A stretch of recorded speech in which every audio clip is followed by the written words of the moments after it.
Good morning, students. This is Harmin Kumar. Welcome to the Advanced Convent School online classes. Dear students, जैसा कि आपको पता होगा, news तो आपको मिली गई होगी कि हमारे जो मैनेजमेंट हैं उन्होंने आपके लिए बुक्स बैग्स का जो है वो फ्री कर दिया है। ठीक है, तो जो भी इस रिलेटेड इंफॉर्मेशन है वो आप स्कूल नंबर पे कॉल करके वहाँ से ले सकते हैं। अगर आपने बुक्स ली हैं तो भी आप इसे जो है कांटेक्ट करके वहाँ से जान सकते हैं कि आप उसका क्या होना है जो आपको, और अगर आपने नहीं ली है तो भी आप वहाँ पे कांटेक्ट करके वहाँ से ले सकते हैं। ठीक है, तो चलिए अब स्टार्ट करते हैं। हमने नया चैप्टर स्टार्ट किया था प्रीवियस क्लास में, और उसकी कुछ बेसिक बातें हमने डिस्कस की थी, जैसे लीनियर क्या होते हैं, इक्वेशंस क्या होती हैं और वेरिएबल्स क्या होते हैं, जो कि आपको पहले से ही पता होंगे, नहीं होंगे पता, तो इसलिए हमने और डिस्कस किया इसके बारे में ताकि आपको और अच्छे से रिकॉल हो जाए। अब जो है हम कुछ क्वेश्चन सॉल्व करने जा रहे हैं। ठीक है, 4.1 के कुछ क्वेश्चन हमने कुछ सॉल्व भी किए थे। ठीक है, उस टाइम में किस 4.1, ठीक है, उसमें क्या था, हमें उसमें कुछ इक्वेशन दी हुई थी, ax plus B Y plus C equal to 0। ठीक है, और एक इक्वेशन दी थी, इक्वेशन किस तरह से दी थी, हम सेकंड क्वेश्चन ले रहे हैं, सेकंड का सेकंड क्वेश्चन। ठीक है, इसमें क्या था, x minus Y upon 5 minus 10 equals to 0। ठीक है, इस तरह से था। तो अब हमें क्या करना था, इसमें हमें इसमें से a का वैल्यू फाइंड करना था, b का और c का वैल्यू फाइंड करना था। ठीक है, तो कैसे करेंगे, देखिए अब इस तरह की इक्वेशन है, उसमें क्या करेंगे, कुछ नहीं करना है, सिंपल सा है कि जो कांस्टेंट है उसको अलग कर लेना है और वेरिएबल उसको अलग करना है। देखिए यहाँ पे कोई वेरिएबल नहीं, यहाँ पे कोई कांस्टेंट नहीं है, तो इसको हम क्या करेंगे, 1 into x कर देंगे। ठीक है, यहाँ पे क्या है, ये क्या लिखा हुआ है, मैं इसको इस तरह लिखता हूँ, 1 into x minus 1 upon 5 into y minus 10 equals to 0। इस तरह से हम इसको लिख देंगे। अब आप इसको देख पा रहे हैं क्लियर कि यहाँ पे a इक्वल टू क्या है, 1 है, v इक्वल्स टू क्या है, माइनस 1 अपॉन 5 है। देखिए हम विद साइन लेते हैं हमेशा, जो बात मैं आपको बता चुका हूँ, जो कांस्टेंट होंगे हम उनको विद साइन लेंगे, जो कोऑर्डिनेट्स उनको बोलते हैं, जो कोऑर्डिनेट्स बोलते हैं जो साथ में होते हैं। ठीक है, इन कोऑर्डिनेट्स को हम विद साइन लेंगे, और ये क्या है, ये c = -10 है। ठीक है, तो इस तरह से आप इनको सॉल्व कर सकते हैं, बहुत इजी है। अब हम मूव कर रहे हैं नेक्स्ट एक्सरसाइज पर, इसका नाम है 4.2। ठीक है, 4.2 में क्या है,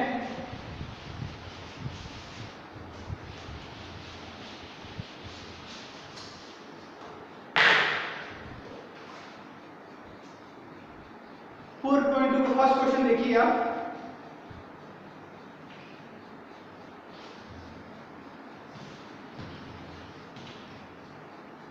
Which one of the following option is true and why? क्या है, हमें एक इक्वेशन दी हुई है और हमसे पूछते हैं कि कौन सा जो ऑप्शन है वो ट्रू है, उसके बारे में। ठीक है, तो y = 3x + 5 has a unique solution. क्या इसका एक यूनिक सॉल्यूशन होगा, ओनली 2 सॉल्यूशन, क्या उसके 2 सॉल्यूशन होंगे, या फिर अनडिफाइंडली मेनी सॉल्यूशन, क्या उसके बहुत सारे, इन्फिनाइटली मैनी सॉल्यूशन, मतलब उसके बहुत सारे सॉल्यूशन होंगे। तो अब इसके बारे में हम कैसे फाइंड करेंगे कि इसके कितने सारे सॉल्यूशंस होंगे। ठीक है, तो इसके लिए क्या है, आप किस तरह से करेंगे,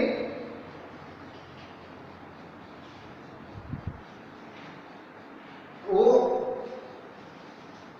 हम इस क्वेश्चन में देखने वाले हैं। ठीक है, चलिए सॉल्यूशन करते हैं।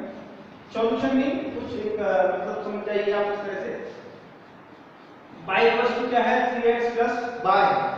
ठीक है, तो अब इसके सॉल्यूशन क्या होंगे, कैसे फाइंड करना है इनकी, तो उसके लिए हम एक एग्जांपल लेते हैं इस साइड में, ठीक है, और उसे समझते हैं। तो उसके लिए एग्जांपल में हम जाते हैं एग्जांपल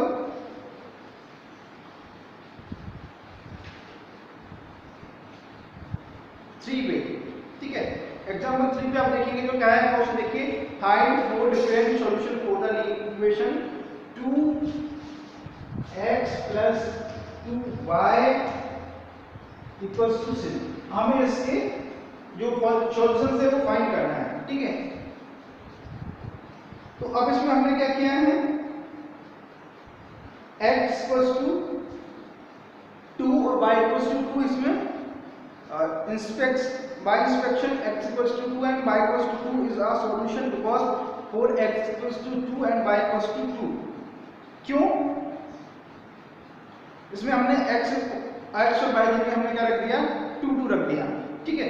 तो क्या होगा, बोथ साइड सेम आ गई, मतलब क्या है, x = 2 एंड y = 2 हमने इसमें पुट किया तो क्या होगा, 2 + 2 × 2 = 6, ठीक है। ये 6 है 6, अब यहाँ पे 2 प्लस इसको मल्टीप्लाई करेंगे 4 आएगा, ठीक है। 4 + 2 कितना आएगा, 6 = 6, इस तरह से, ठीक है। तो अब देखिए, अब इसमें हम क्या करेंगे, डिफरेंट वैल्यूज पुट करेंगे, ठीक है। अब हम क्या करेंगे, x = 0 पुट करेंगे, with values of x is given equation reduced to y = 6 which has the unique solution y = 3। मतलब क्या है, हमने इसमें x = 2 पुट किया, ठीक है, 2 पुट किया तो क्या हो गया, y = क्या है, 2 आया, ठीक है। तो एक सॉल्यूशन इसका ही हो गया। अब हम क्या करेंगे, x = 0 पुट करेंगे, तो x की आपने 0 पुट कर दिया, ठीक है। तो क्या होगा, देखिए इधर ये सॉल्यूशन यहां पे कर रहा हूं, देखिए x + 2 y = 6 है, हमने x = 0 पुट कर दिया, ठीक है, प्लस 2y = 6, तो क्या हो जाए, 2y = 6 बचा, ठीक है। यहां से y की वैल्यू फाइंड कर ली, क्या आ गया, 6 = 6/2, 6/2 मतलब क्या होगा, y = 3, ठीक है।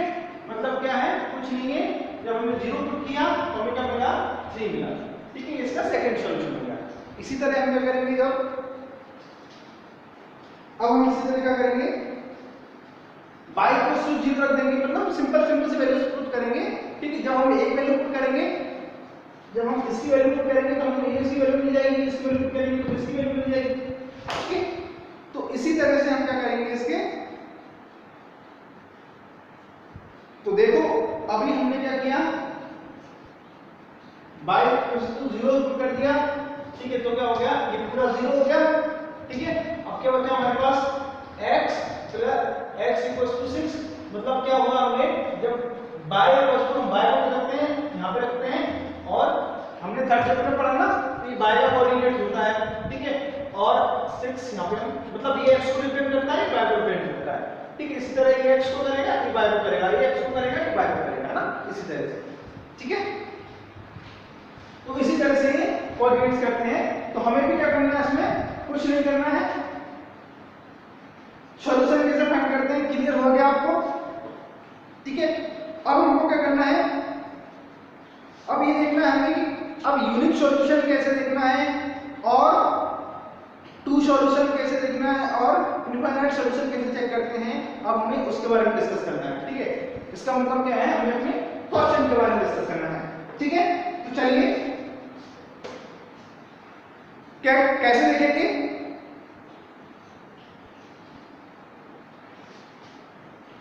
हम इसमें क्या करेंगे, कुछ वैल्यूज पुट करेंगे, ठीक है। कुछ वैल्यूज कैसे पुट करेंगे, जिस तरह से हमने इसमें की थी, और क्या करेंगे, उससे x और y की वैल्यूज फाइंड करेंगे, ठीक है। उससे क्या होगा, उससे हमको मिलेगा सॉल्यूशंस मिलेंगे, ठीक है।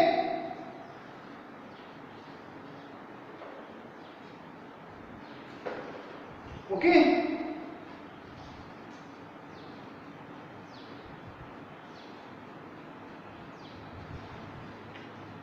चलिए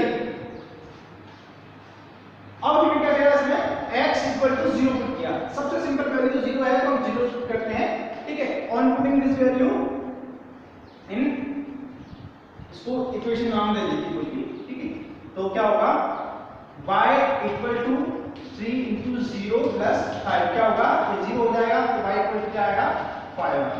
ठीक है, मतलब क्या होगा जब हमने x इक्वल टू 0 पुट किया तो हमारे पास क्या है y इक्वल टू 5 है। ठीक है, अब हम क्या करेंगे x इक्वल टू 1 कर देंगे। ठीक है, सिंपल सी। ठीक है, तो क्या होगा y इक्वल टू, मैं आपको कर रहा हूं y equal to 3 into 1 plus 5 कितना आया y इक्वल टू 3 बन जाए 3 प्लस 5 कितना आया 8। मतलब ये कि हमने x इक्वल टू 1 पुट किया तो y इक्वल टू हमारे पास कितना आया 8।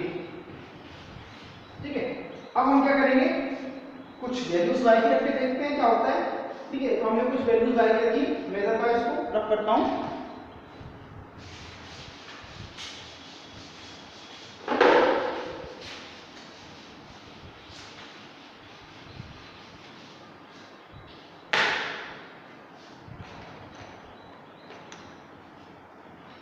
ठीक है, तो कुछ वैल्यू y की मतलब y इक्वल टू 0 रखते हैं, y इक्वल टू 0 पुट किया हमने तो क्या हो गया,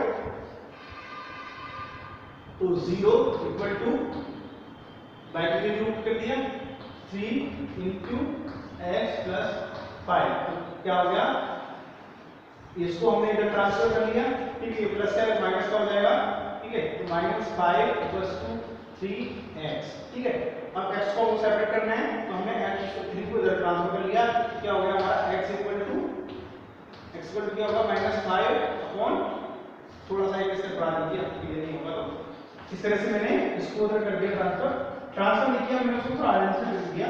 ठीक है, तो x इक्वल टू -5 अपॉन 3 इस 3 को मैंने इधर ट्रांसफर कर दिया, तो इधर ये मल्टीप्लाई में था उधर को डिवाइड हो जाएगा। ठीक है, तो x को क्या आएगा हमारे पास -5/3। ठीक है, मतलब क्या है जब y इक्वल टू में जब y इक्वल टू हमने 0 पुट किया तो हमारे पास क्या आया x इक्वल टू 3/5। तो आई होप शायद आपको क्लियर हो पा रहा हो, इसके इनफाइनाइट सॉल्यूशंस होंगे। ठीक है, अगर नहीं हो पा रहा है तो नेक्स्ट क्लास में हम आपको और क्लियर करने की कोशिश करेंगे। ठीक है, क्यों अभी समय हमारे पास टाइम कम है और ये थोड़ा लेंथी टॉपिक है, इससे पहले मुझे आपको सारी चीज़ बतानी होगी। ठीक है, कि इस यूनिट सॉल्यूशन कैसे होते हैं और क्यू सॉल्यूशन कैसे होते हैं, इनफाइनाइट सॉल्यूशन का क्या सिंबल है, जैसा कि आपने अभी क्रॉस मल्टीप्लिकेशन मेथड में पढ़ा। ठीक है, कि a1 upon a2 equals to b1 upon b2 है, इसका क्या मतलब है नॉट इक्वल टू इस तरह से, तो इसका क्या मतलब है। ठीक है, तो इसके लिए इस तरह का एक सब चीजें मुझे बतानी होंगी आपको। ठीक है, तो आज के लिए इतना काफी है। ठीक है, अगर इसको हो पा रहा तो ट्राई करिए, नहीं हो पा रहा तो कोई बात नहीं, हम जब नेक्स्ट क्लास रहेगी तो उसमें और अच्छे से इसको हम ले करेंगे। So this thank you for the watching and stay home.